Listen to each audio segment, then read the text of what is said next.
Hello guys, welcome back to another video. Today I've got for you this absolutely beautiful Fiat 500, and as always I'm going to do a quick walk around just so you can see the condition of the car, and then we're going to jump inside and I'm going to show you all the interior features and gizmos and gadgets and everything that this car comes with. Now you've probably already noticed that this is not your regular Fiat 500, because obviously this one has a four-door and it is much bigger than the regular ones.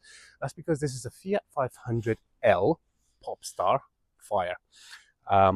It's finished in white. It is a hatchback and it has a 1.4 liter petrol engine. It puts out 95 brake horsepower and it was first registered on the 22nd of May 2013. The car also comes with a 12 months advisory free MOT, valid until the 23rd of April 2026, and the annual road tax is only £215, which is fantastic. The insurance group is 10E, so it's quite low on the insurance bracket, which basically means it's not going to break the bank to insure this thing, and it has a CO2 output of only 145 grams per kilometer.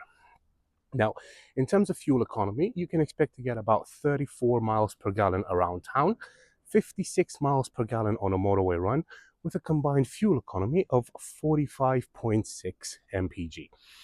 Performance, you're looking at a top speed of 111 miles per hour, and it has a 0 to 60 time of 12.8 seconds. The car has just been serviced as well, and it only has 2 previous owners. Now, let's have a quick look inside. Before we do that, I just want to show you the tires are in fantastic condition. It's got plenty of tread on them, and like I said, the car's just been MOT'd and it passed without any advisories whatsoever. The alloys, on the other hand, have been scuffed a bit here and there. Obviously, it doesn't affect the usage of the car in any way, shape, or form, but they do have a few little scuffs here and there. Let's have a quick look inside. So, this is not, like I said, this is not your regular Fiat 500, because the space you've got inside this car is huge compared to the regular Fiat 500. Now, I do love the fact that the doors open nice and wide, and that makes getting in and out of the car a lot easier. You do have front electric windows, and then the seats are in really good condition, as you can see. And I do love that Fiat 500 and down this reverse L on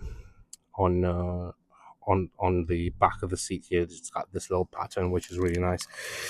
Over here you've got a dual glove box, so you can open it either from here like that, and you've got some space in there. You obviously have some more space down here, but you also have another glove box down there where you've got your MOT certificate as well as your owner's manual as well.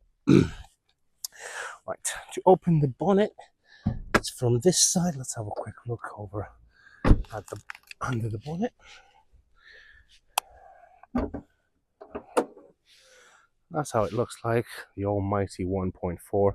There's not much to see here. I mean, there's plenty of room around the engine to work on it if anything needs to be changed, but the car runs and drives absolutely beautiful, so there's no need to go under the bonnet. Plus, like I said, it's just been serviced as well. Now, moving over to the rear, plenty of space in the back as well. You do have manual windows on the rear, and again, that pattern moves over to the back of the car as well. Again, the seats are in really good condition. There's no issues with the seats whatsoever, and you don't have a back pocket on the front seats, but you do have this little bit of storage at the top here, which is still good. You can still put some stuff in there. And just to show you the wheels on the rear as well. And now moving over to the rear, so see, you've got Fiat 500L, and to open the boot you've got a button just underneath the 500 logo like that, and it opens nice and wide, and it's a massive boot as well. You do get a 12-volt socket in the back here, and that's perfect if you need to plug in a mini fridge or a vacuum or something like that. And then obviously down here you've got your false floor, which actually moves over to a higher position if you need to, so you can have it like that. If you need to carry some stuff here and then something else underneath, but also you have your spare tire with the jack and everything that you need to change it. And this is very easy to put down, just like that. Well, I say it's easy, but it's easy when you have both hands rather than one.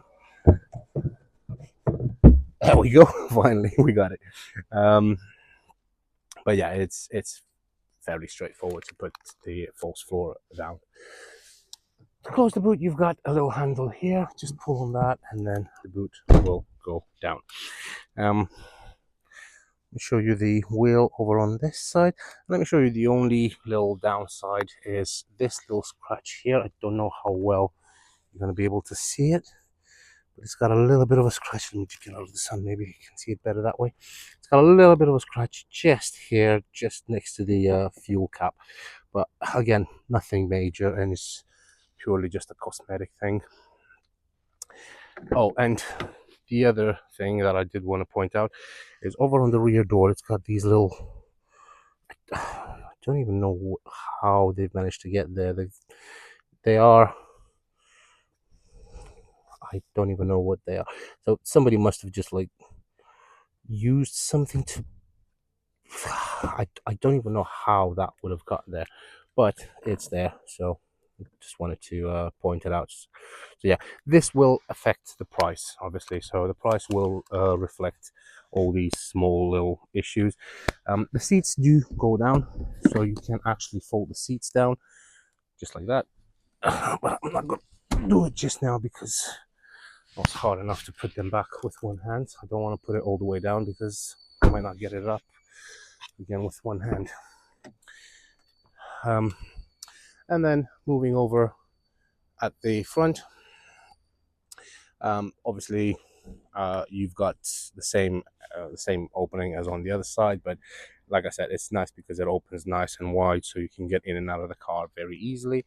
And then over here you've got your controls for the front two electric windows, and then you do have your controls for the mirrors as well. The driver's seat is in fantastic condition. There's no tears or rips or anything like that anywhere on the seat. And let's just jump inside. Let me find the key first. There we go. That's your regular standard Fiat key. Just press on the Fiat logo and the key just pops open. And we're gonna jump inside. Right, let's go ultra wide on this thing. So key goes into the ignition. All the lights come on as they should. Now the car starts straight away. Just turn the music off.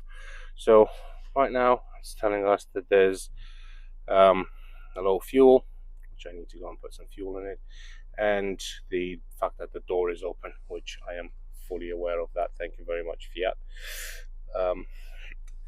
But yeah, so let's start with the steering wheel and then move our way down here. So over here you've got controls for your volume up and down. That's to mute it, that's to answer and to reject phone calls. This is to change different tracks. This is to like fine tune to different radio stations, your voice control, and that's to skip to the next radio station. Nothing over on that side. And then over here you've got your your wipers, and then over there you've got your indicators as well as your lights. And then in the dashboard, as you can see, there's no warning lights whatsoever. The only three lights that are on at the moment is the fact that my door is open, the fact that the handbrake is up, and the fact that I'm not wearing my seatbelt. That's literally it. Over here you've got your rev counter, that's your fuel gauge, and then that is your water temperature. And then over there, actually no, this is your speedometer, that's your rev counter over there. You can probably see in the screen, let me just zoom it in.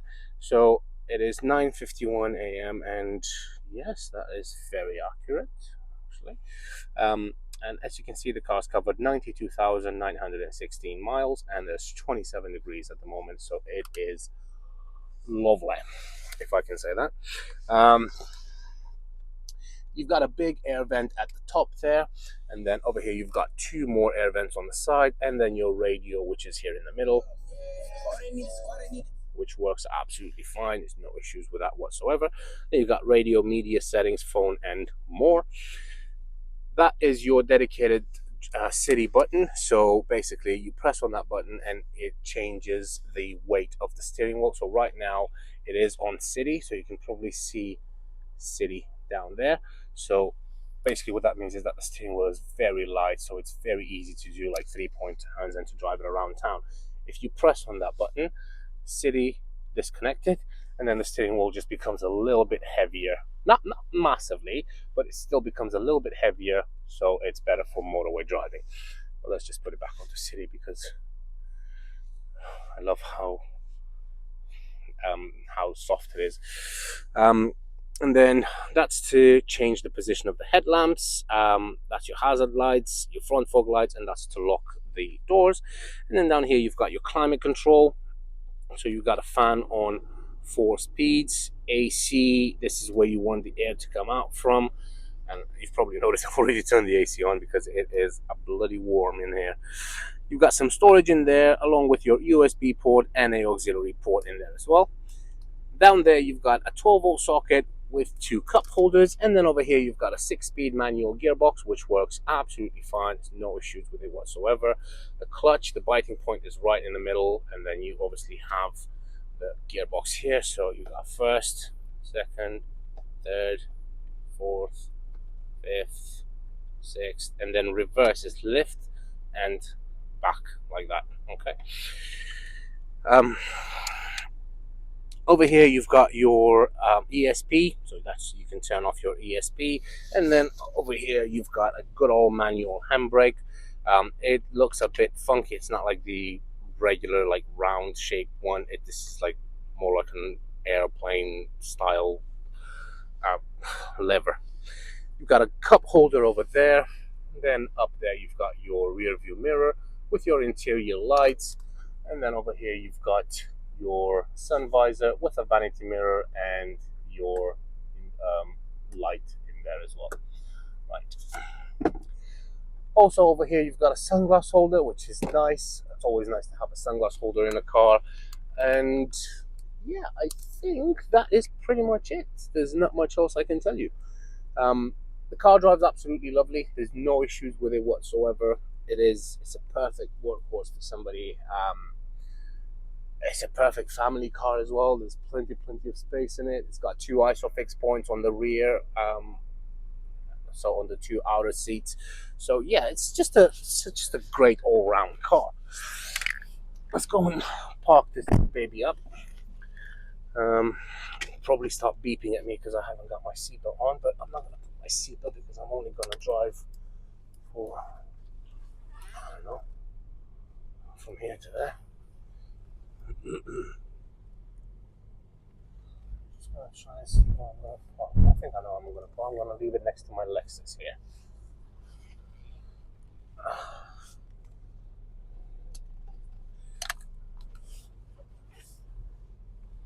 There we go. Oh, try not to cut the wheels, right? And here we are. Right. And that is it. Well, as always, guys, if you have any questions, queries, burning issues, leave them in the comments. I'll do my best to get back to you. Or if you want to come over and have a look at the car, don't hesitate to contact me. You can find me on 01684 355 032, or you can email me at vindemautos@gmail.com, or just go onto our website, which is www.vindemautos.co.uk. Thank you very much for your time. I hope you appreciate the video. I hope you liked it. I hope you learned something from it, or yeah. As always, take care, and I will see you soon. Bye-bye.